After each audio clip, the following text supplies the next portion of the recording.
জানুয়ারি জুড়ে দেশে একাধিক তীব্র শৈত্যপ্রবাহ ধেয়ে আসার আশঙ্কা রয়েছে বলে জানিয়েছে আবহাওয়া অধিদপ্তর। ফলে দেশের কোনো কোনো এলাকায় পারদ 4 ডিগ্রি সেলসিয়াসে নেমে আসতে পারে।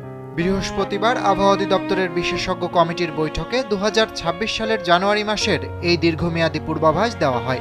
অধিদপ্তরের তথ্য অনুযায়ী চলতি মাসে দেশে 2 থেকে 3টি মৃদু থেকে মাঝারি ধরনের শৈত্যপ্রবাহ এবং 1 থেকে 2টি মাঝারি থেকে তীব্র শৈত্যপ্রবাহ নামতে পারে।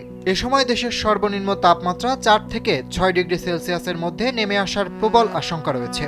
বিশেষ করে উত্তরবঙ্গ ও নদী অববাহিকার অঞ্চলগুলোতে শীতের প্রকোপ সবচেয়ে বেশি অনুভূত হতে পারে। বার্তায় বলা হয়, মধ্যরাত থেকে সকাল পর্যন্ত সারা দেশে মাঝারি থেকে ঘন কুয়াশা পড়ার সম্ভাবনা রয়েছে, যা অনেক সময় দুপুর পর্যন্ত স্থায়ী হতে পারে। ঘন কুয়াশার চাদরে ঢাকা পড়ার কারণে দিন ও রাতের তাপমাত্রার ব্যবধান কমে আসবে, যার ফলে দেশজুড়ে শীতের তীব্র অনুভূতি আরও বাড়বে। আবহাওয়া অফিস জানিয়েছে, জানুয়ারিতে সামগ্রিকভাবে দেশের স্বাভাবিক বৃষ্টিপাতের সম্ভাবনা থাকলেও বঙ্গোপসাগরে কোনো ঘূর্ণিঝড় বা নিম্নচাপের আশঙ্কা নেই।